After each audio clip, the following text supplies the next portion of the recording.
Halo Sobat RJA, di episode kali ini kita kedatangan narasumber dari PT Multinet Perkasa Indonesia. Siapa saja mereka? Yuk kita kenalan.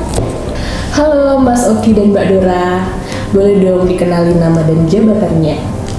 Kenalkan, nama saya Oeki Trikurniawan. Saat ini saya menjabat sebagai Technical Manager di PT Multinet Perkasa Indonesia. Aku Citra Sari Theodora, sekarang menjabat sebagai Operational Manager, membawahi supply chain, legal, dan HRGA. MPI baru saja menyelesaikan ULO dan berhasil mendapat izin ISP nih Mas Oki. Apa saja sih rangkaian prosesnya?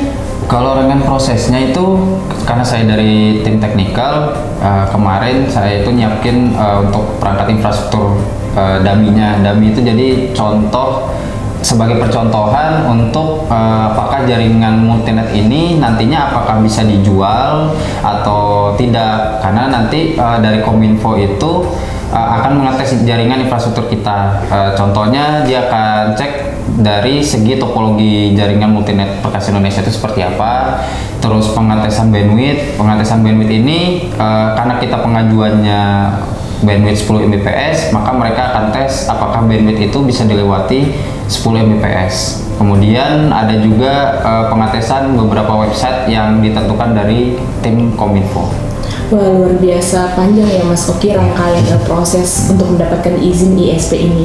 Nah, mengapa sih memilih bisnis ISP sebagai bidang usaha dan apa saja sih peluangnya Mbak Dora? Kenapa pilih bisnis ISP sebagai bidang usaha? Itu awalnya sih sebenarnya karena kita anak perusahaannya Transkon Jaya Tbk MPI itu kan jadi Transkon tuh punya brand Paknet nih Mbak Tirza gitu. Nah jadi memang dari awalnya tadinya itu Paknet itu akan mau dialihkan ke MPI. Jadi untuk dapat pengalihan itu kita harus lebih dahulu punya izin ISP gitu. Jadi supaya brand Paknet ini bisa kita alihkan ke MPI.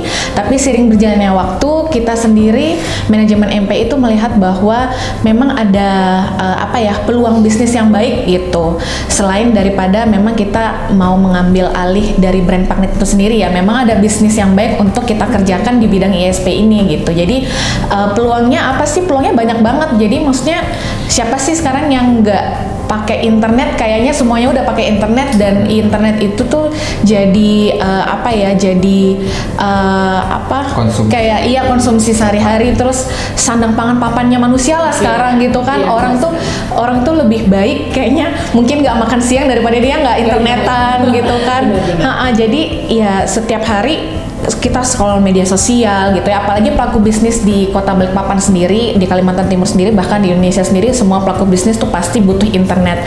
Nah, pada dasarnya kita nih hadir di Balikpapan, di Kalimantan Timur ini gitu untuk mensupport pelaku bisnis yang ada di sini gitu ya, pelaku bisnis UMKM yang kecil, menengah maupun yang besar, supaya mereka nggak perlu khawatir lagi kayak misalnya misalnya nih pelaku bisnis UMKM mereka harus live TikTok gitu ya misalnya, kuotaku tinggal berapa, mereka nggak perlu khawatir soal itu gitu. Kita bisa support, kamu nggak perlu khawatir soal kuota, kita kasih support internet yang tanpa kuota, unlimited kan seperti itu. Jadi kita support untuk small business, untuk UMKM yang menengah maupun yang besar, jadi nggak perlu khawatir untuk konektivitas internet itu sendiri. Wah, Mbak Dora dari IT ke perangkat telekomunikasi, sekarang PT Multinet Perkasa Indonesia merambah ke dunia internet ya, Mbak Dora? Betul. Luar biasa sekali. Nah, boleh dong dijelaskan spesifikasi jasa yang nantinya akan disediakan nih Mas Oki? Kalau jasa itu mungkin baik lagi ya, karena kan kita masih mengikuti holding kami yaitu Paknet. Kebetulan brandnya itu nanti kita ambil, dan Multinet sendiri juga akan jualan internet. Jadi untuk detail spesifikasi jasanya sih sama ya, kita jualan internet sebagai konsultan IT juga. Jadi kalau ada customer yang membutuhkan konsultasi di bidang IT ataupun jaringan infrastruktur internet, apapun itu kita bisa mensuplainya atau memberikan solusi untuk perusahaan calon-calon customer kami. Kalau boleh nambahin sedikit dari Mas Oki ya, sebenarnya pada dasarnya kita bukan beralih ya. Jadi MPI tetap nih menjalankan bisnis marketnya di IT dan telekomunikasi, tapi kita menambah gitu. Jadi marketnya tuh IT, telekomunikasi dan ISP. Jadi kita running tiga market gitu. Dan masing-masing dari head sales dan marketing kita ya, Mas Daus, mereka dia juga dan bersama timnya gitu udah mempetakan nih, oh ini IT, terus ini telekomunikasi dan ISP. Pada dasarnya karena berkesinambungan juga ya, masuknya itu kan semuanya di ranahnya IT dan telekomunikasi gitu. Jadi marketnya dia sudah terpetakan sebagai head sales dan marketing tuh Mas Daus gitu. Dan mereka udah petakan. Jadi kita pada dasarnya dengan adanya izin ISP ini menambah lini bisnis. Jadi bukan hanya IT, bukan hanya telekomunikasi, tapi juga ISP gitu. Dan apa yang kita sudah support nih di Paknet, customer Paknet, apa yang kita sudah support itu tidak menambah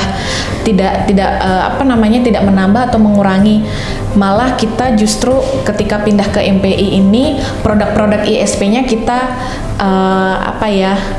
dikondisikan gitu, diadaptasi dengan kebutuhan customer sekarang. Makanya pastinya kan kebutuhan customer yang 10 tahun lalu sama yang sekarang kan udah pasti beda dong gitu. Jadi dengan adanya ISP di MPI ini, nanti peralihan dari Paknet ke MPI itu kita olah lagi produknya, tim salesnya mengolah lagi supaya bisa masuk ke market di Kalimantan Timur dan bahkan di Indonesia juga gitu.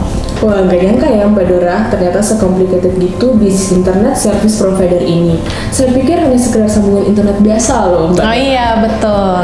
Nah, boleh dong Mbak dijelaskan keunggulan jasa internet service provider ini yang disediakan oleh PT Multinet Perkasa Indonesia? Yang pertama kita pastinya legalitas ya yang jelas gitu. Kita berizin, legalitas, dasar hukum yang jelas, terus stakeholder kita, partner kita gitu. Semuanya berizin jelas dan legalitas hukum yang jelas itu yang penting dan terutama gitu. Yang kedua, kita ada NOC kita 24/7 dan fast respon, karena kita kan juga namanya juga jasa service ISP ya, internet ya gitu.